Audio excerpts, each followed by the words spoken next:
میلاد مذکر دی دا میلاد مونږ ته پیغمبر علیه السلام یادون کړي دا مونږ ته وایي چې تش مونځ او روژه او حج نه دی دا مونځ روژه حج زکات چې ته چا ښودلي دي د هغه له غوندې ذکر خیر وکړه د هغه ذکر خو د الله تبارک وتعالی ذکر دی کوم ځای چې د الله ذکر کېږي هلته د محمد مصطفی اذان کېږي د چا د عبادت لپاره خلق راوښتي شي د الله نه خو د نبي علیه السلام عبادت کېږي او نه د نبي علیه السلام عبادت پکار دی نو چې وایي حي علی الصلاح حي علی الفلاح منزل راشه د کامیابۍ ځای ته راشه هغه ځای کې د الله نوم یادېږي الله اکبر الله اکبر اشهد ان لا اله الا الله اشهد ان لا اله الا الله صحیح ده که نه د خدای نوم ځکه اخیسته پکار چې د خدای عبادت ځکه راغواړي خدا اشهد ان محمد رسول الله پکې وایي ولې د نبي علیه السلام عبادت دی راغواړي ولې د نبي علیه السلام عبادت کوي اقامت چې کې هغې کې هم د نبي علیه السلام نوم مبارک کلمه چې وی په هغې کې هم د نبي علیه السلام نوم مبارک وجه څه ده کله چې دا آیت کریمه نازل شو ورفعنا لك ذکرک ابن کثیر چې د ابن تیمیه شاګرد دی په شاګردانو کې هغه شاګرد چې هغه په باندې فخر کوي دغه حافظ ابن کثیر لیکلي وی جبریل امین ته نبی علیه السلام سره د علم نه وایي چې ورفعنا لك ذکرک اے نبی علیه السلام ستا ذکر مې پورته کړی دی د دې څه مطلب دی وی الله جل شانو فرمایي جبریل امین نبی علیه السلام ته عرض کئی رب کریم فرمائی کلما ذکرت معیا دا دے مانا دا زما ذکر خود دیر کی گنا زما ذکر خدا دا مرغانم کی دا میانم کی دا ولم کی دا کانم کی دا بوٹم کی انسانانم کی جناتم کی ملکم کی فرشتیم کی زما ذکر خدا رو غودا جہنمم کی زما ذکر خریدوان جنتم کی دا ټول زما ذکر کی نبی علیہ السلام استا ذکر سنگ پورتا دے چې کم زی زما ذکر کیږي جخت برا سرستا نو چې مونږ میلاد کوو نو څه شی کوو خو د نبي علیه السلام ذکر کوو او په یو ځای کې راځي جعلتک ذکرا من اسکاری نبی علیه السلام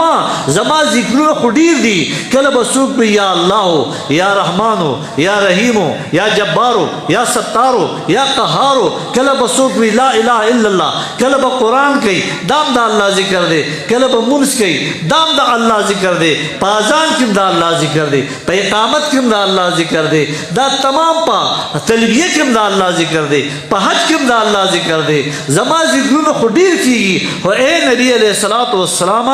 تما ته دومره ګرانې چې جعلتک ذکرا من اسکاری چا چې ستا ذکر وکړو هغه زما ذکر سبحان الله نعرہ تکبیر نعرہ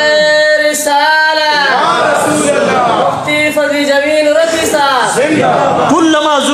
ذکرت معیا کله چې زما ذکر کیږي ستا ذکر بر کیږي جعلتک ذکرا من اسکاری ما ته د خپل ذکرونو یو ذکر ګرځولې فمن ذکرک ذکرنی چا چې ستا ذکر وکړو داسې لکه زما ذکر اهل سنت و جماعت وایي راځئ چې راغونډ شو د نبي علیه السلام یاد وکړو لمونځ دې را تازه کړو چې دا مونږ د چا د خاطر زده کړی دی دا حجم د چا د خاطر زده کړی دی دا الله مو د چا په وجه پیژندلی دی دا موږ مسلمانان د چا په خاطر باندې یو دا موږ چې ځان ته دیندار وایو دا دین راته چا ښودلی دی راځئ چې هغه رایاد کړو که د هغه میلاد ونه شي او هغه رایاد نه شي مونځ به عادت پاتې شي حج به عادت پاتې شي روژه به عادت پاتې شي زکات به عادت پاتې شي او نه به گویا چې د نبي علیه السلام د احسان گویا موږ قدرې ذکر وکړو نه به موږ ته نبي علیه السلام یاد پاتې شي او چې نبي علیه السلام یاد پاتې نشي زما یقین دی چې مسلمانی نشوه په ورځ د قیامت کې مونځونه بیا نه قبلي په سوشل میډیا باندې خو موږ ما په دې خپلو سترګو لیدلي او په سوشل میډیا په دې خپلو غوږونو اورېدلي چې تپوس وشو آخري پیغمبر څوک دی نوجوان ته دا پته نه لګېده زموږ د پیغمبر علیه السلام سنوم دی د دې زمانې نوجوان ته د هغې پته نه لګېده نو دې کوي مونځ که نه دې نیسي روژه که نه دې کوي حجونه که نه دې عمرې هم کوي دې زکاتونه هم ورکوي خو چې ده ته دا پته هم نه لګي چې دا دین موږ ته چا راوړی دی او د هغه کم سټیټس دی د هغه کم حیثیت دی د هغه کم اهمیت دی چې رب د ځان سره په هر ځای کې د هغې یاد راوستی دی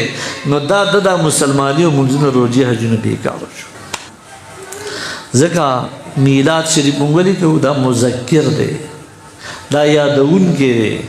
مونږ ته څوک را یادوي مونږ ته محمد مصطفی او هغه چې یاد شو په هغه پورې ځان ګوټه کړو هغه ته ورنږدې شوې